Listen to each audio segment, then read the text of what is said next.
Hello, Bethany friends and family. Welcome to another week of Bethany Children's Worship online. My name is Miss Jill, and I'm happy that you're here with me today.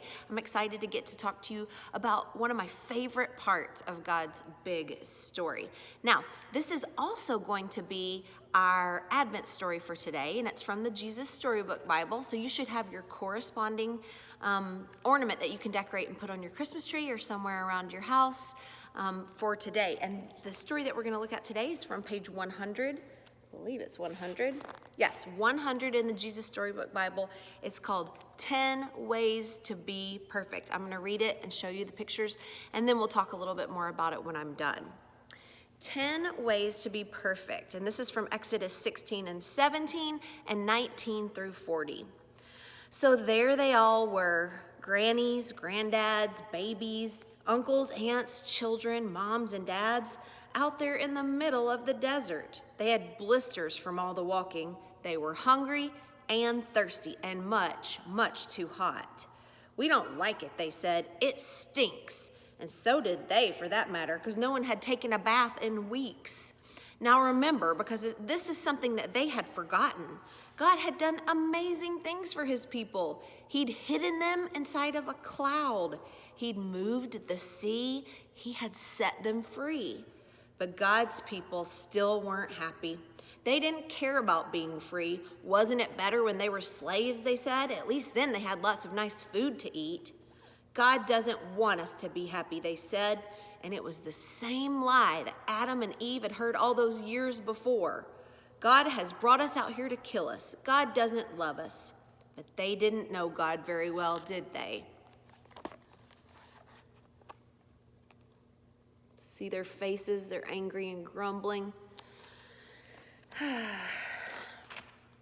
Every day of their journey, God kept on showing his people how well he would look after them if they would just trust him and obey him. When they were hungry, God made the sky rain with food, bread coming down from heaven. "What is it?" they asked each other, and they didn't know what it was or what to call it. So they called it, "What is it?" Another word for that is manna. And when they were thirsty and started quarreling, God made water flow from a rock. Moses called that place Quarreling, because that seemed like a good name too. See the bread raining down, even the doggies getting fed. And still God's children didn't trust him or do what he said. They thought they could do a better job of looking after themselves and making themselves happy. But God knew there was no such thing as happiness without him. So God led them to a tall mountain. God wanted to talk to his people and show them what he was like again. He wanted to help them know him better and tell them about a special land that he was going to give them. "The whole earth belongs to me," God said, "but I have chosen you. You are my special family. I want you to live in ways that show everyone else what I'm like, so they can know me too."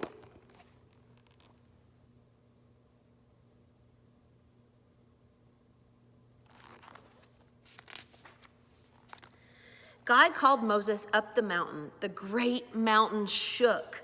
A thick cloud fell, thunder roared, lightning crackled, and God gave Moses 10 rules called commandments. "I want you to love me more than anything else in the world, and know that I love you too," God told them. "That's the most important thing of all."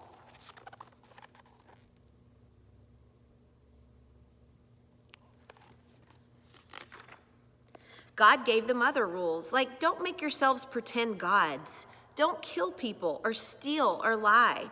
The rules showed God's people how to live and how to be close to him and how to be happy. They showed how life worked best. "God promises to always look after you," Moses said. "Will you love him and keep these rules?" "We can do it. Yes, we promise." But they were wrong. They couldn't do it. No matter how hard they tried, they could never keep God's rules all of the time. And God knew they couldn't, and he wanted them to know it too. Only one person could keep all the rules. And many years later, God would send him to stand in their place and be perfect for them, because the rules couldn't save them. Only God could save them. Here's our last picture. All right, let's talk for just 1 minute about the 10 Commandments. The 10 Commandments given to the children of Israel at that time are still very interesting and amazing for us to use today. But the 10 Commandments don't save us. The 10 Commandments don't make us go to heaven or help us get to heaven. They help us to live like God wants us to live and to love Him and our neighbors best. Remember how Jesus said the most important thing you can know if you want to follow and love me is to love God, and number 2, love your neighbor. And that's what the 10 Commandments are all about. The 10 Commandments, the first 4, are how to love God best. You can't love God best if you're loving other things as much as you love Him. You can't love God best if you don't respect Him. You can't love God best if you don't take time out of your week to rest and remember what He's done for you.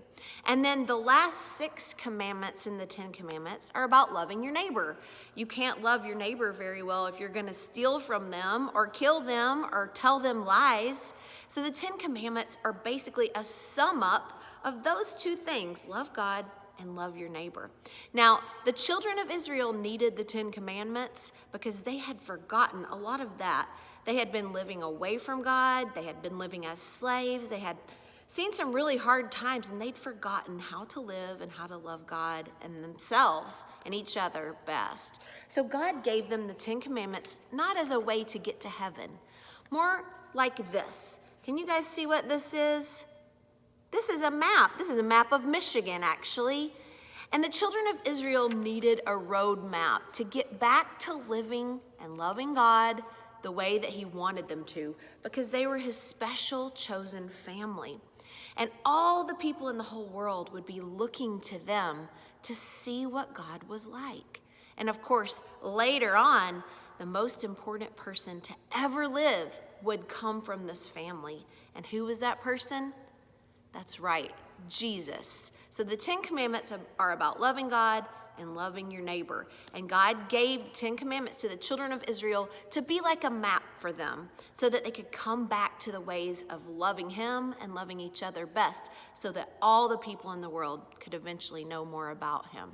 Now, in your activity bags this week, I've sent 2 activities, one for my older Christians and one for my younger Christians. And I'm going to talk about the one for my older Christians first. It's an object lesson. That means it's something you do to help you remember what you've just heard and seen. So in our object lesson today, and you can go do yours with me if you want to. You can pause this and go get your stuff out of your bag. You just need a plastic container. I'm using a plastic container just like this, and I filled it about halfway up with water. Now, also in your bag, you have some pepper. I put it in a little baggie, so don't open it up and sniff it real hard or you're going to be sneezing. But I'm going to use this little container. But you can just pinch it out of your bag and put it in while I do it. And then you're going to need your other little container, and that is dish soap. I wrote the 10 Commandments on this one because in our object lesson, this is like the 10 Commandments. Okay, so this is the children of Israel, and when God first called them to be His special family, He told them how to live and how to reflect Him the most beautiful and pure and clear way, and they followed His laws and obeyed Him for a time. They always seem to slip up and go backwards, though, don't they? Well, in today's story, the children of Israel had been living, here I'm going to tilt this down where you can see it just a bit better. The children of Israel had been living as slaves in Egypt, and they had learned some things from their Egyptian masters that weren't so great. So you can put some of your pepper in there now. They had also started to doubt God and fear that He remembered who they were. Well, doubting's not good. That's not going to help everybody see anything wonderful about God. And then they were wandering around in the desert. They were grumbling. They were not keeping God's laws. They were having idols that weren't God. They were being awful to each other. And this beautiful reflection of how God had wanted them to look was now starting to look kind of cloudy and kind of different than God wanted to. So God sent them the 10 Commandments, which again was like a little map to help them get back to living the way He wanted them to and being the people that He wanted them to be. So now I want you to get some of your little dish soap. Just put one little dot on your finger, and rub your finger to your thumb like this. Now, when God sent the 10 Commandments, that's going to be like this soap on your finger. It reminded the children of Israel how they needed to live, how they needed to worship God, and how they needed to treat each other. So stick your finger in there, and all the pepper goes to the side. So now our water looks a lot more like it did in the beginning. And the 10 Commandments would help the children of Israel get back to living and acting like God wanted them to, and being the kind of reflection of God's love that would show all the people in the world what he was like. All right, our second little activity that you're gonna find in your bag is for my younger friends. You're gonna find a piece of paper like this. You can make your very own 10 Commandments scroll. Now what I want you to do, first of all, is use the glue I sent. I want you to glue your 10 Commandments on there. And then, this is the hard part, you're gonna need to wait probably like an hour until it's all the way dry. And you can come touch it and feel it. Mine's not quite dry yet, so I need to wait a little bit longer. Wait till it's all the way dry and smooth. And then what you're gonna do, we're gonna make it look old, like maybe when the children of Israel finally got to their chosen land later on, and some scribes came and wrote down the 10 Commandments so that more people could have one and have access to reading it. You're gonna have your own copy too. So what I want you to do, once it dries, I want you to crumble it all up in a little ball, squeeze it like this, and then open it up. And it's gonna look old, like maybe a piece of animal skin or a piece of dried parchment. And then you can take it and roll it up like this. And put your rubber band I put in there around it, and you have your very own copy of the 10 Commandments. Now, the 10 Commandments, remember, are not a way for people to get to heaven. Jesus is the only way that we can get to heaven. But they are a way that both the children of Israel and we can remember how to love God better and love others better. All right, pray with me, friends. Dear God, thank you for this amazing part of your great big story. And we know that sometimes we are like the children of Israel, and we grumble and groan, and we forget that you love us and you know what's best and not us. Lord, help us to remember by the 10 Commandments and by your whole big story, help us to remember that the most important thing is loving you and loving our neighbor. Thank you so much for all that you've given us. I pray a special prayer of protection and blessing on all the families who are listening today. In your wonderful name, amen.